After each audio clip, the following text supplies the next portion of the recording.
आप सभी को जय मसीह की। प्रभु आप सभी को बहुत आशीष दे कि आप परमेश्वर के वचन को सुनते हैं और मानने की कोशिश करते हैं और इस पर चलने की पूरी इच्छा रखते हैं और कोशिश करते हैं। प्रभु का अनुग्रह आप पर बहुत आयत से हो। और इसी के साथ साथ हम ये आशा भी रखते हैं कि जो वचन जो रिकॉर्डिंग्स आप लोगों के लिए की जाती है, आप इसको सुनने की पूरी कोशिश करते हैं, क्योंकि इसमें आत्मिक उन्नति है आपकी, और इसमें आप ही का फ़ायदा है, और इसमें आप ही की आत्मा का विकास होगा।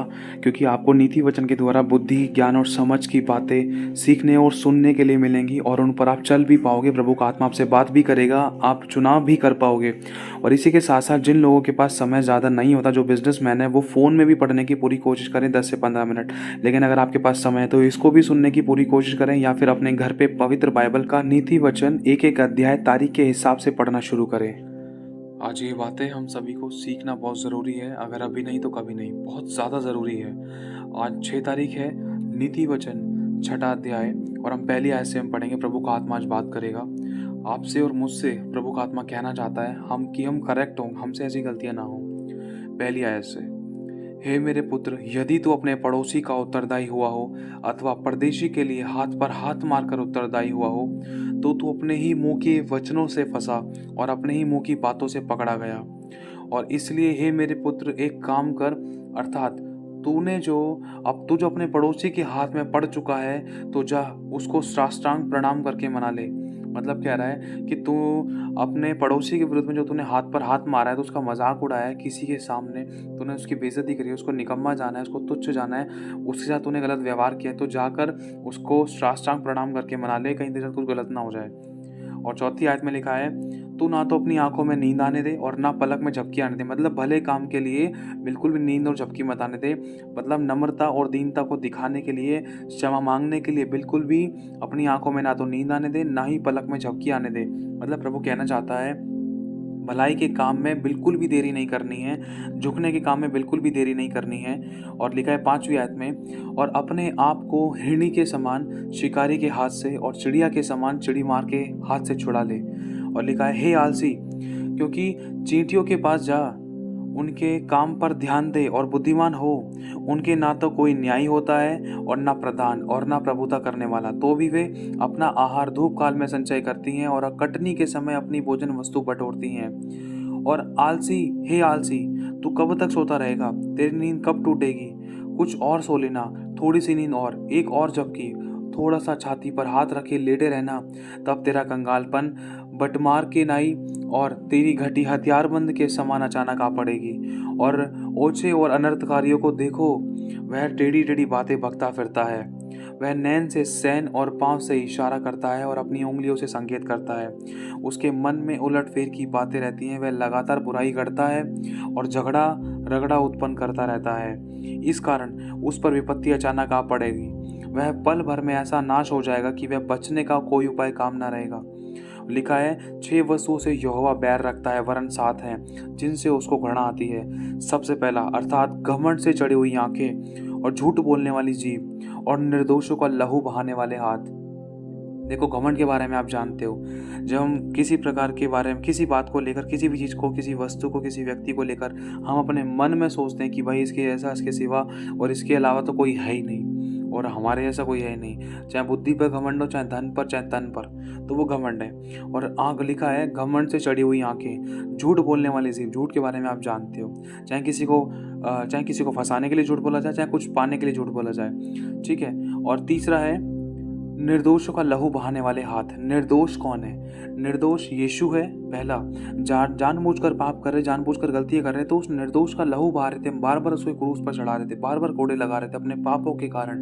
और दूसरा, एक निर्दोष इस संसार में एक और निर्दोष है, जिसे कहा जाता है जो नया जन्माया बच्चा या जो माँ के गर्भ में पल रहा बच्चा, वो निर्दोष है। और उस निर्दोष के लहू बहाने वाले हाथ, जैसे कि अबॉर्शन कौन करता है, अबॉर्शन कौन करवा रहा है, या उस बच्चे को काट पीट कर कौन निकालता है, तो प्रभु कह रहा है कि निर्दोषों के लहू बहाने वाले हाथ।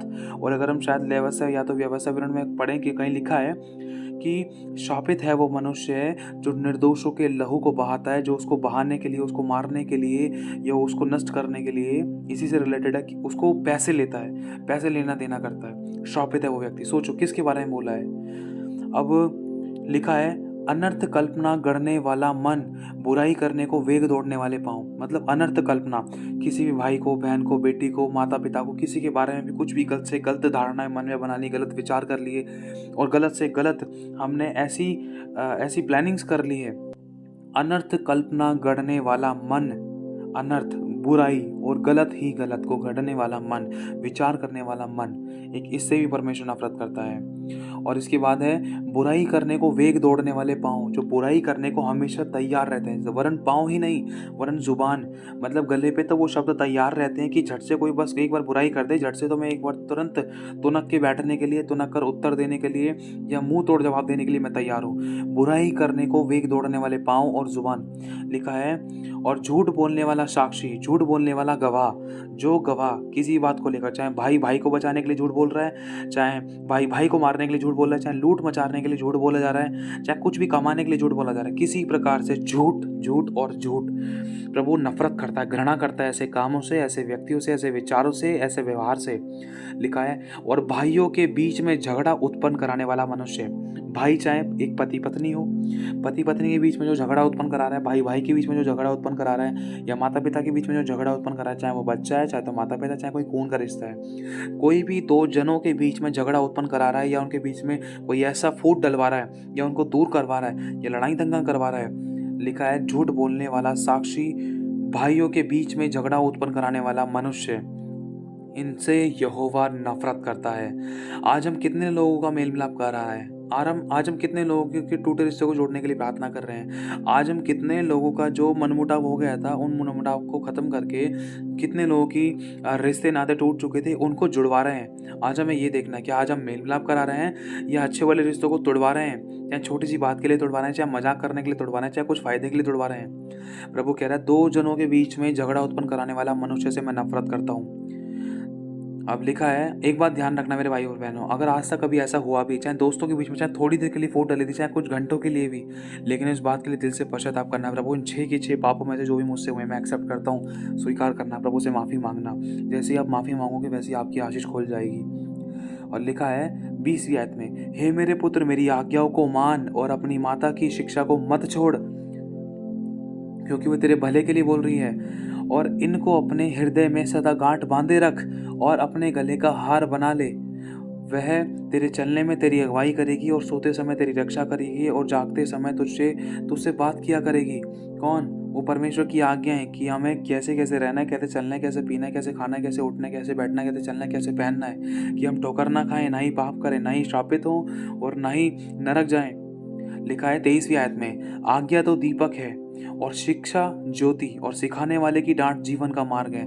अगर आपको कोई सिखाने के लिए डांटता भी है तो समझ लेना वो जीवन का मार्ग है। उस व्यक्ति के लिए धन्यवाद करना कि कोई आपको सिखाने वाला आज है इस धरती पर। नहीं तो बहुत से ऐसे थे जिनको सिखाने वाला नहीं था और वो गलत शिक्षा पाकर गलत संगति में जाकर अपनी जिंदगी को बर्बाद कर लिया। आज उन सिखाने वालों के लिए धन्यवाद करना, चाहे वो परमेश्वर के दास दासी हैं, चाहे कोई विश्वासी है, चाहे आपके दोस्त हैं, चाहे आपके माता पिता हैं, चाहे आपके भाई बहन हैं, जो आपको भली शिक्षा के लिए सिखाते और डांटते, बुराई से दूर रहने के लिए आपको शिक्षा देते हैं, तो उनके लिए धन्यवाद करना। क्योंकि बहुत से लोगों के पास सिखाने वाला भी नहीं था, जिसके कारण उनको मार्ग ना दिखाई देने के कारण या भटक जाने के कारण वो नाश हो गए थे, या मतलब वो गिर गए थे, वो बर्बाद हो गए थे, वो खो गए थे, वो भटक गए थे। इसीलिए आप धन्यवाद करना ऐसे सिखाने वालों के लिए। लिखा है, ताकि तुझको बुरी स्त्री से बचाए और पराई स्त्री की चिकनी चुपड़ी बातों से बचाए। उसकी सुंदरता को देखकर अपने मन में उसकी अभिलाषा ना करना, वह तुझे अपने जाल में फंसाने ना पाए। क्योंकि वैश्य का मन, गलत और गंदे काम, व्यभिचार के कारण तो मनुष्य टुकड़ों का भिखारी हो जाता है, परंतु व्यभिचार नहीं, एक जो गलत काम करने वाली स्त्री है, गलत काम करने वाला पुरुष है, वो तो अनमोल जीवन का अहेर कर लेते हैं, बर्बाद कर देते हैं, उनको अपने वश में कर लेते हैं। चाहे वो लड़की की बात हो, चाहे वो लड़के की बात हो। क्या हो सकता है कि कोई अपनी छाती पर आग रख ले और उसके कपड़े ना जले? ऐसा नहीं हो सकता। आग रखने के द्वारा तो कपड़े जल नहीं है। और आग क्या है? लिखा है, क्या हो सकता है कि कोई अंगारे पर चले और उसके पाँव ना जले? ऐसा नहीं हो सकता। अगर कोई अंगारे पर चलेगा तो उसके पाँव तो जलेंगे ही, क्योंकि वो आगे भाई अंगारे हैं। तो लिखा है, जो कोई पराई स्त्री के पास जाता है उसकी दशा ऐसी ही होगी। वरन जो कोई उसको छुएगा, पराई स्त्री को, अपनी पत्नी के होते हुए भी कोई दूसरी स्त्री को छुएगा, वरन अगर कोई कुंवारा है तो किसी स्त्री को गलत व्यभिचार के तरीके से छुएगा, उसको मैसेज कर रहा है गलत और गंदे काम से, मतलब उसके साथ व्यवहार करना चाह रहा है, उसको यूज करना चाह रहा है। अगर कोई स्त्री भी किसी पुरुष के साथ करना चाह रही है, उसके साथ व्यभिचार करना चाह रही है, उसके साथ व्यभिचार करना चाहती है या करने को जा रही है या जा रहा है, लिखा है वरन कोई इसको छुएगा भी वे भी गलत व्यभिचार के पाप से, व्यभिचार के मन से, अपने भोग विलास के लिए, तो वह दंड से ना बचेगा। यह साफ लिखा है। हम मनुष्य को तो मूर्ख बना सकते थे, मनुष्य की आंखों से, विचारों से बच सकते हैं, लेकिन खुदा हमारे मनों को जांचता है। खुदा को बुद्धू और मूर्ख नहीं बना सकते हैं। मेरे भाई और बहनों, आगे लिखा है 30वीं आयत में, जो चोर भूख के मारे अपना पेट भरने के लिए चोरी करे, उसको तो लोग तुच्छ नहीं जानते हैं, लेकिन फिर भी याद रख, देख, यदि वह पकड़ा जाएगा ना तो उसको भी 7 गुना भरकर देना पड़ेगा, वरन वो अपने घर का भी सारा धन देना पड़ेगा उसको। लिखा है 32वीं आयत में कि परंतु जो परस्त्री गमन, मतलब एक स्त्री स्त्री के साथ करता है, या एक पुरुष अपनी स्त्री को छोड़कर दूसरी स्त्री के पास जाता है, वरन जो परस्त्री गमन करता है वह निर्बुद्धि है। जो अपने प्राणों को नाश करना चाहता है ना, वही ऐसा करेगा।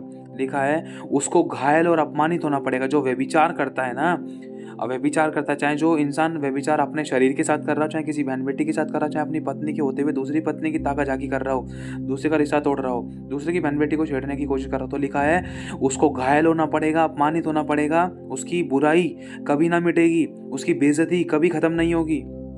लिखा है 34वीं आयत में, क्योंकि जलन से पुरुष बहुत ही क्रोधित होता है और पलटा लेने के दिन वह कुछ कोमलता नहीं दिखाता।